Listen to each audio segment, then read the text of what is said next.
Hello दोस्तों, नमस्कार। एक बार फिर से आप सभी का स्वागत है मेरे YouTube चैनल नव निर्माण कोचिंग सेंटर में। कल बेटा कुछ टेक्निकल इश्यूज आ जाने की वजह से वीडियो आपको नहीं मिल पाया था। प्लेलिस्ट में वीडियो मेरा नहीं ऐड हुआ था। आज ही थोड़ा सा तबीयत अस्वस्थ है, बट मैं आप लोगों के हित के लिए ये टॉपिक लेके आया हूँ बेटा, वर्गमूल। वर्गमूल तो पढ़ा था वर्ग और वर्गमूल में क्या अंतर होता है, वर्ग की परिभाषा बोली थी, कैसे नंबरों का वर्ग ज्ञात करते हैं, किस तरह से वर्ग और वर्गमूल में क्या अंतर होता है। यहाँ उसी से संबंधित एक टॉपिक है हमारा, अभाज्य गुणनखंड विधि से वर्गमूल ज्ञात करना। वर्गमूल तो निकालना है बेटा, लेकिन किस विधि से निकालना है? गुणनखंड विधि से निकालना है। उसके पहले एक शब्द और लग गया है, अभाज्य। अभाज्य क्या है?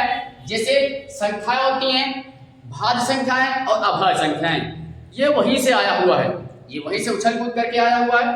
अभाज्य संख्याएं बेटा देखो जरा, जो अभाज्य संख्याएं होती हैं उनमें या तो एक से भाग चला जाएगा या फिर वो स्वयं के नंबर से कट जाती है। जैसे 2 हुआ बेटा, 3 हुआ, 5 हुआ, 7 और अगला अगर 9 हो जाएगा, फिर 11 और 13।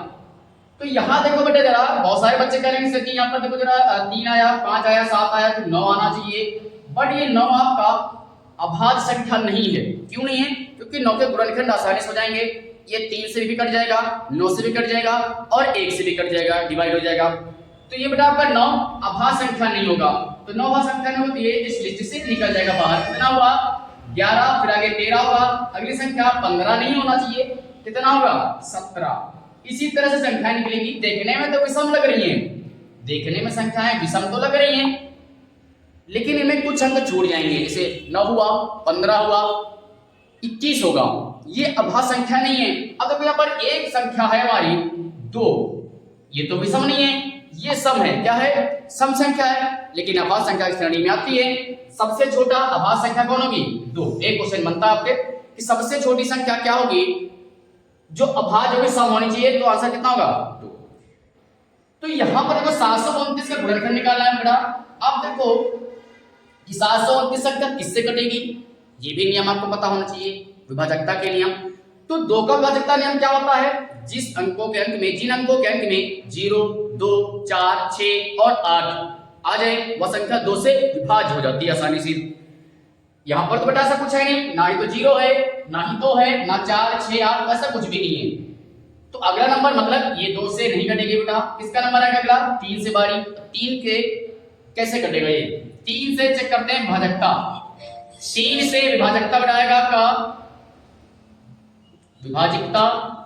तो 3 से विभाजकता मतलब बेटा जितने भी अंक है, ये जितने भी अंक है इनका योग लिखेंगे, सभी अंकों का योग, यदि सभी अंकों का योगफल, योग मतलब योगफल, सभी अंकों का योगफल कितना जब 3 हो जाए, 6, 9, 12 और 15 इत्यादि इस तरह से आता है, तो वह संख्या 3 से विभाजित हो जाती है। जैसे एग्जांपल तौर पर मैं इसी को ले लेता हूं, 729 मतलब 7 हुआ, ये 729 बेटा लिखा हुआ, 7 प्लस 2 प्लस का 9 जोड़ेंगे बेटा कितना होगा? 18।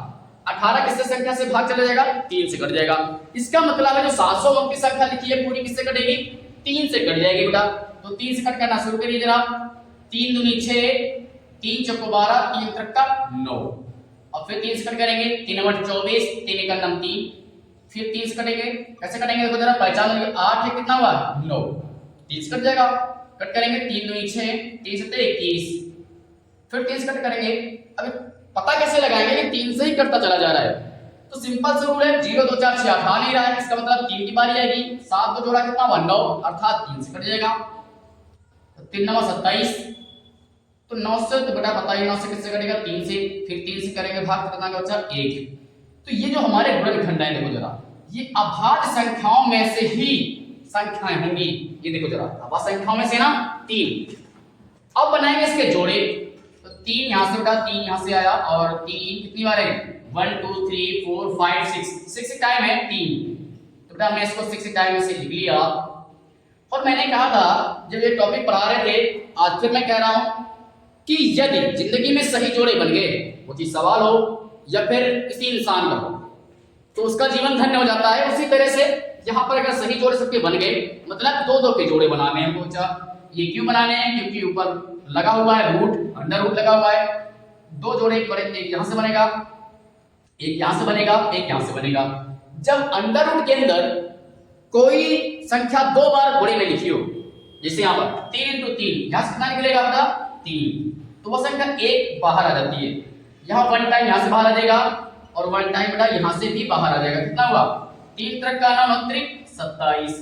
तो ये बेटा 27 जो आया हुआ है ये किसका वर्ग है, अंडर रूट यानी वर्गमूल 729 का वर्गमूल कितना निकल गया बच्चे 27। यही इसका फाइनली आंसर होगा। तो देखा हमने कितनी आसानी तरीके से, कितने आसान तरीके से, बिल्कुल बेसिक से ये सब बताया गया है। एक क्वेश्चन मैं आपको घर के लिए दे रहा हूं, उसको सॉल्व करके बताना बेटा। देखते हैं किसका आंसर सबसे पहले कमेंट में आता है, मेरे कमेंट बॉक्स में। जिसका आंसर सबसे पहले कमेंट बॉक्स में आएगा, ठीक है ना, एनएन कोचिंग सेंटर की तरफ से लाइक का थंब उसको जरूर मिलेगा और मैं खुद कमेंट करूंगा पर्सनली। क्वेश्चन बेटा का 1764, इसको आपको गुणनखंड विधि से निकालना है। अभाज्य संख्या के गुणनखंड विधि से वर्गमूल ज्ञात करना है। क्या ज्ञात करना बच्चे, वर्गमूल ज्ञात करना। ये क्वेश्चन है का अभाज्य गुणनखंड विधि से, अभाज्य गुणनखंड विधि से वर्गमूल ज्ञात करें। वर्गमूल ज्ञात करें।